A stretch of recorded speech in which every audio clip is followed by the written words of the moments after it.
Research from the business world is showing that people who are more self-aware tend to make better leaders because they're able to see things in a way which is not possible if you're not self-aware. You're listening to episode 62 of the Comm Cafe. It's part 2 of my interview with Dr. Parmjit Singh. Our conversation around mindfulness. Part 2, we cover off the 3 components of mindfulness. First one, pay attention. Number 2, notice what is happening and not reacting. And part 3, understanding that everything is temporary. Now, sit back and enjoy my conversation with Dr. Parmjit Singh here on the Comm Cafe. I love podcasting. I love interviewing because we had some ideas to talk about today. And then after that second question, we went down a different path, which is there's no wrong interview, which is fantastic. But we eventually got to where I wanted to go, which is a bit more conversation about mindfulness. So how when we talk about decision making and just the amount of noise, media noise and different Facebook noise, the amount of noise that we're bombarded with on a daily basis, how is that where mindfulness comes in, where we actually, in meditation, say, if I'm actually able to, before I make a life-changing decision, to actually sit down through meditation to block out that noise so I can really hear what I need to hear? Is that kind of an idea around mindfulness and meditation? Yeah. I would say I would preface my description of meditation because meditation has been exoticized a lot more than it needs to be. It seems like something you do in caves or, half naked or in harsh conditions. But meditation is simply a very systematic method of accessing your mind. And that's what it is. Literally, that's what it is. It has been actually pretty much given a shape and form in the media and the way it is understood, which is actually does a lot more disservice to the whole thing. And people get freaked out when I go and talk to people. And when they hear the word meditation, the first thing is, oh my God. Something like that. People automatically assume that it's actually religious stuff. You have to sit and chant some very esoteric things, but really means if you strip apart the baggage that comes around, meditation is a very wonderful way of systematically training your mind so it can be more efficient, more productive, more clear. That's exactly, to me, the meditation is, and that how the technique is. Rest is everything. Things have been added to it by the people by whatever way they understand. To me, it's just as simply allowing you opportunity to rest your mind so you can see things clearly, so that you can understand the things as they are. And we cannot understand or see things clearly unless we just simply allow the mind to rest. And mindfulness is a simply way of paying attention to what is happening in this moment. And how do we actually pay attention to, how do we become aware of what's happening in this moment? We can do so by paying attention, not judging, just simply paying attention, and there's a very systematic way to do that. We learn to pay attention. It's a kind of a mental capacity we all have to some extent. We all pay attention, but usually our attention works in 2 ways. One is we call attachment-based, where means that approach-based, where means that we are looking for the things we want, the things we like, we want them more. That's one way we pay attention. Another way is that we actually run away from the things which we don't like. That's the avoidance mode. But usually attention works in these things. We tend to be drawn toward the things we like. We tend to run away from the things we don't like. Mindfulness says that you cannot do that. If you want to understand how the real life works, how your mind functions, and how your brain makes decision, you have to actually come out of this automatic processing that happens, that you start liking what you like more and you start avoiding what you don't like. You have to actually pay attention to the entire spectrum of the experience. So the way we train our mind to be more mindful is by simply, it's kind of a loosely 3-step process. One is that we intentionally pay attention to what is happening in this moment, both comfortable and uncomfortable. So that's the caveat here. That's the caveat here. We are good at paying attention when things are comfortable. We are also very bad at paying attention when things get uncomfortable. We tend to run away from it. But mindfulness practices, if you want to understand how things work, you need to just pay attention to the entire spectrum of the things, both comfortable and uncomfortable. And the second part of the practice is, and the training is, that don't react to it, just like immediately. Just for a moment, just notice whatever is happening. Okay? Don't automatically consider that things you like are automatically going to be that way for the rest of the time. And don't automatically assume that things you don't like is going to be like that for the rest of the time. Just don't react to the things. Even if you can actually postpone your reaction for a moment, that's enough for this. And the third part of the training is understanding that things are always temporary. Nothing in this universe is actually going to be around forever. Everything has a shelf life. Some things have a longer shelf life, other things have a shorter shelf life. For example, our bodies have a longer shelf lives. Our emotions have a shorter shelf life, and you can notice the emotion can come, stay there for a moment and disappear. And look around, everything in this universe has a shelf life. So if things are temporary, that understanding allows us to actually develop a strategy, a mental strategy, to notice things just as they arrive in our landscape, and don't react to it. Mostly we react to things automatically. When good things happen, we automatically assume this is a great thing has happened, but we all know from life experience that things that start with the good don't end up like that, because things don't have inherent quality to that. There's no goodness to good things. Good or bad becomes when things become or collide with our expectations.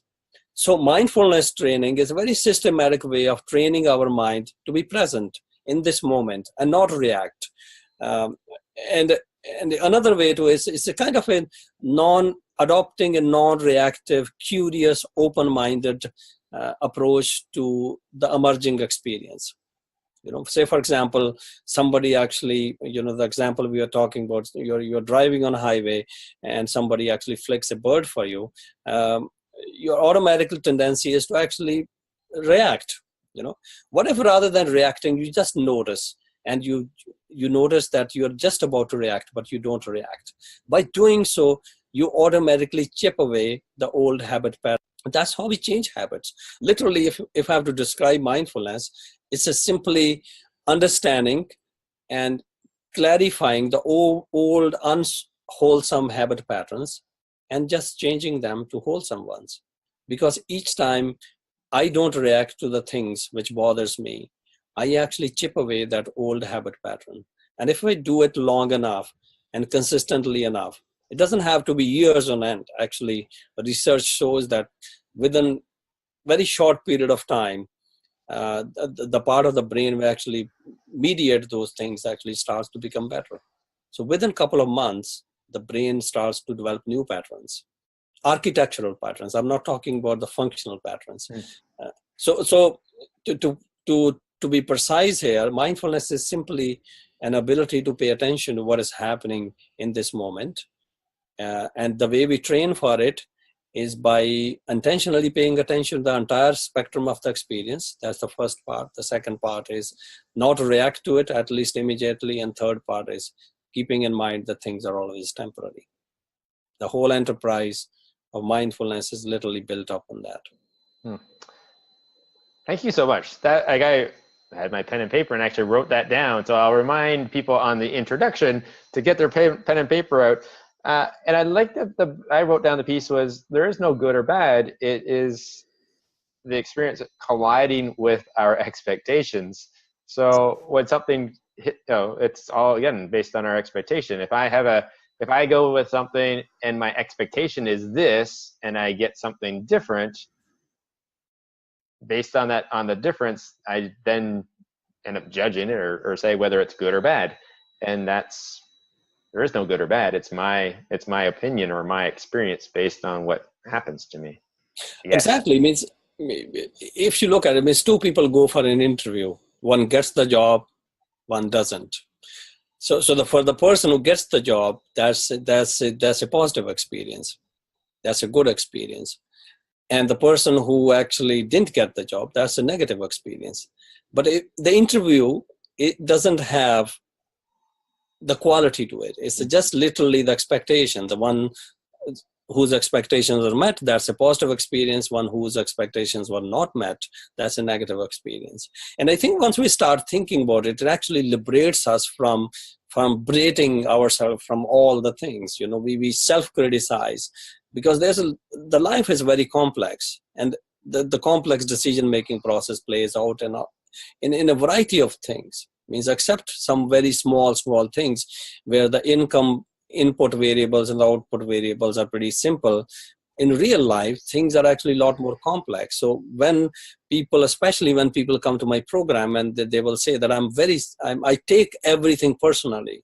That's a problem, because when we take things personally, and I would put it out that it's we are humans, so we feel bad about that. There's nothing wrong about feeling bad about when things don't go wrong the way we want them to. But I think where it becomes unhealthy is that when that feeling of badness continues to linger year after year once the event has passed. So for example, if I didn't get a job, I think it's reasonable for me to actually feel bad about that. But how long that feeling stretches, that's where the problematic part is. That, I think it's useful for us to experience the emotion, experience the sadness, but it is not useful for us to actually linger on for the rest of our life. This is where it becomes negative. Mm-hmm. And sometimes when we don't actually express or understand emotions, that's what we try to do. We push those emotions away into the dark room of some hidden corridors in our mind, and they keep on festering there. Right. And so as a quick note to that, it's completely a little bit different. But so my one son, I have two sons. So one son is not as emotional. The other one is more. So for him, there's maybe say bigger emotional outbursts. But the cool thing is once the outburst is done, it's temporary. And the key is, okay, pay attention. So there's an outburst. Don't react, which is a great thing for parents. And then it's temporary, because the outburst, once it's done, is done. And then he comes back out, and then you continue on.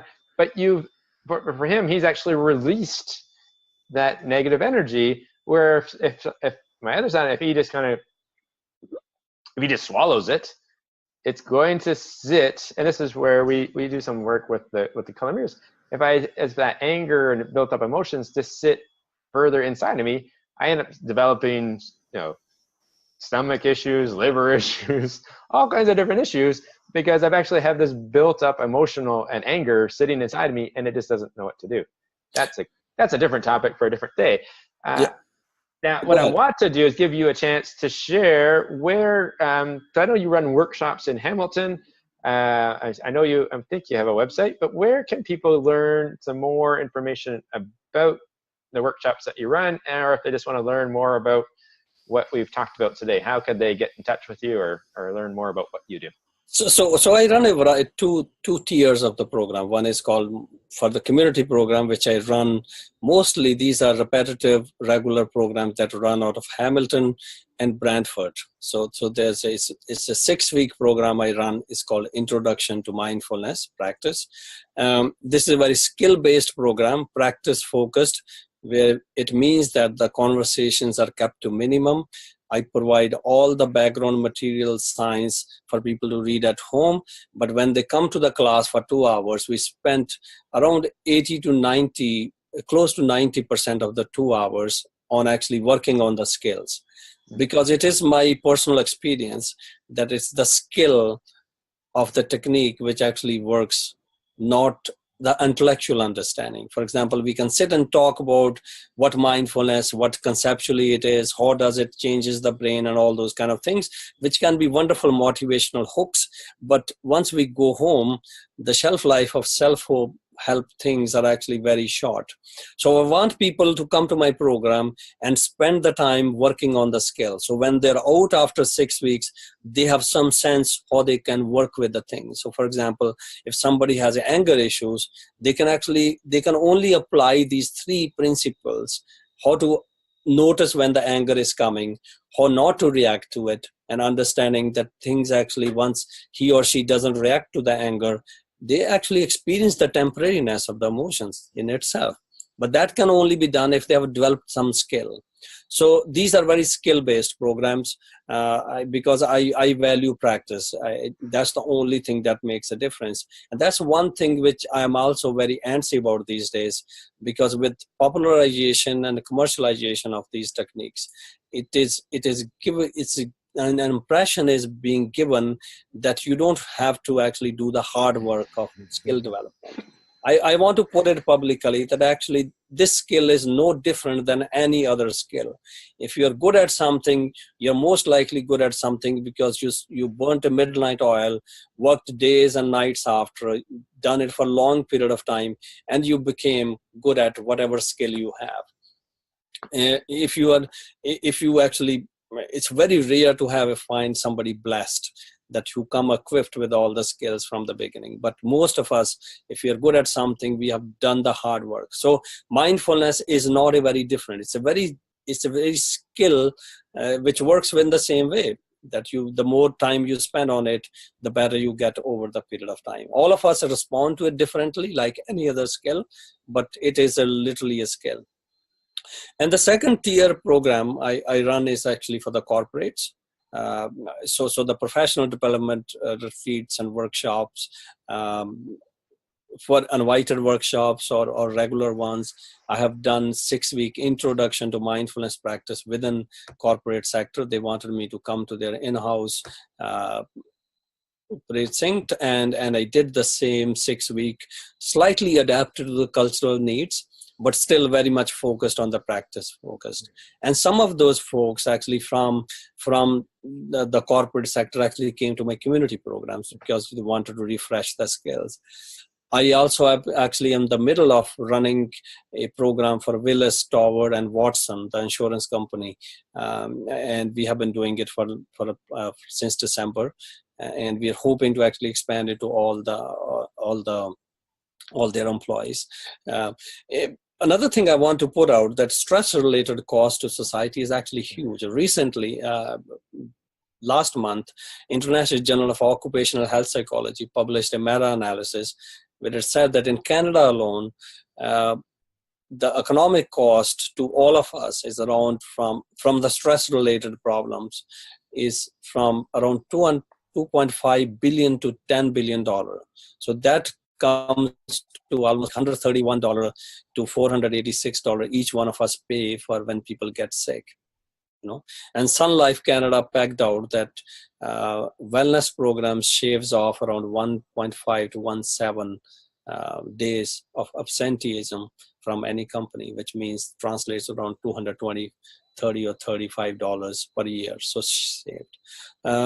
So I think this is the stuff I'm interested in bringing to the corporate, that by training your mind, you change everything. One of my motto to tell people is that the mind is the mirror through which everything happens. This is one thing where if you change one thing, it changes everything you do, because mind is the mechanism. If my mind is calm, my relationships are going to be calm. If my mind is calm and collected and clear, the decision I'm going to make are going to be, clear-headed. If my mind is settled, then when I sit and have a relationship with other people, that settlement is going to be in that part. So mind is at the core of everything. For any CEO, you don't want a CEO who is actually running around like a headless chicken. You want a CEO, especially in the modern world, because things have changed. It's no longer the same. the way the corporations used to work. It's highly uncertain. And we know from research that people who practice mindfulness, especially in leadership domain, they are more tolerant of ambiguity, because ambiguity is one thing which is kind of become a constant in business world these days.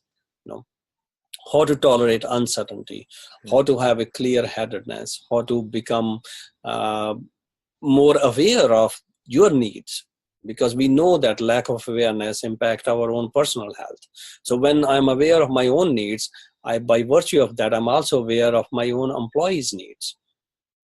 We know from research that people who are leaders who are more self-aware, their employees actually suffer less because they're able to connect to them at that level. Mm-hmm. So I'm interested in bringing these skills in a kind of a no-nonsense way into the business world, that you train your mind and everything you do with that mind changes automatically. My motto is simply, I want people to know that you train one thing, just like as math, from mathematical perspective, that in the long scheme of things, you change the angle slight bit, it takes you actually entirely in a different space and time. And I would say the same thing happens. You learn simply to become aware of your thought process and not react. You notice it actually solves so many issues that afflict us. Then you are not stressed out, that your blood pressure doesn't shoot up, then you don't get the stomach issues, because now the reaction that you actually got into the habit has been actually broken. The old habit patterns have been, are slightly unwinding, and new wholesome patterns. Now you don't freak out for every drop of fat. And that has a real life consequences. When we freak out and when we are afraid, it has a physiological consequences in our body. It's a toxic consequences in the body. It has also performance consequences. We know that we don't do very well when we are antsy, when we are afraid, when we are uncertain. So I think mindfulness is a wonderful skill. And one of the beautiful part of this whole thing is that you learn for yourself, but actually it helps you in almost everything you do. Means that is, you do means I often get the comments that usually I go for corporate training, and the training is done with the intention that something would happen to the company. But in the mindfulness programs, you come to the program and you come to the professional development, you get developed. At the same time, you're actually going to help the company develop itself. So nowhere you get a technique which is actually have a dual advantage. It's a kind of a double investment, double return on a single investment. So that's what I do. And I would like people to know that meditation, there's no religious stuff. It's simply a simple systematic way to train your mind. And I would actually ask them, if you're doubtful, skeptic, you're most welcome. I will come and sit with you and we will practice together. And if you find a trace of religion, I would not ever bug you again.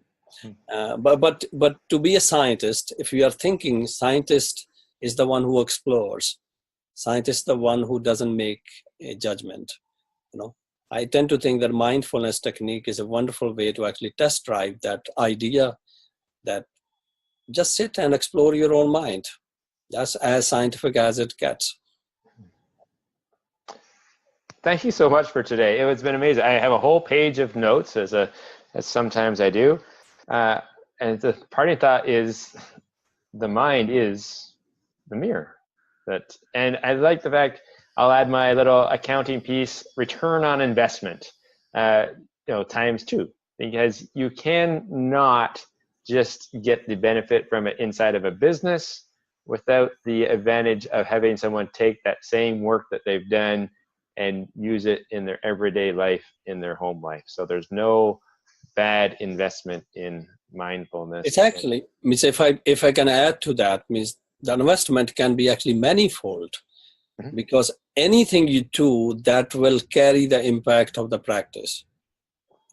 Your relationships, your personal health, your mental health, your professional life, your civic life, everything is actually, because the mind is the center of everything. And if the people are actually looking for more information, we have a fully functional, very extensive website. It has a background scientific aspect. If you are interested in exploring the science behind it, we have dedicated pages to it. So my website is parmjitsingh.com. So it's my name, my first name, last name.com. Or if you search my name, it shows up. It's pretty much ranked high. There's a lot of things to explore on it. There's a lot of DIY tools. For example, some things you can test drive on your own. There's a whole section on that basis of it. I will invite people to test drive these ideas. Not take anybody for word. Means when I go and teach, I tell people, you absolutely don't take a word I say here for anything. But I invite you to explore it. Be a scientist, be a rationalist, in the real sense of term. Explore it and then arrive at your own decisions. My task here is to give you the techniques. Your task is to test drive it. The only way you can test drive is by practicing, just like you have done with so many other things. Just be curious. Just be curious. There's actually just be curious, open-minded, accepting in the sense that you acknowledge the reality of the moment in this time. It is not about giving up. Accepting sometimes is used in a very different way, but accepting to us as practitioners is simply acknowledging the reality of the moment. In this moment, my mind is very edgy, and that's the reality of the moment. It doesn't have to be next moment. It doesn't have to be for the rest of the time. But for this moment, my mind is edgy. And accepting that doesn't make us anyway give up to the despair that it has to be this way for the rest of it. Yeah. So wonderful. Just be curious. All right. I want to thank you so much for stopping by the Comm Cafe today. I want to thank the individual listener. Thank you for sharing your time with us today and enjoying this conversation about mindfulness. And if you like what you've heard, don't be afraid to share, hop over to iTunes, give us some comments, some feedback, and like you said, reach out to Dr. Parmjit Singh. And you can also check the show notes if you don't know the address, but it's all there. And again, thank you for joining me on the Comm Cafe. Thank you, Dwayne, and thank you for all the listeners who tuned in. Look forward to talking to you again. Thank you so much. Have a wonderful day. Thank you.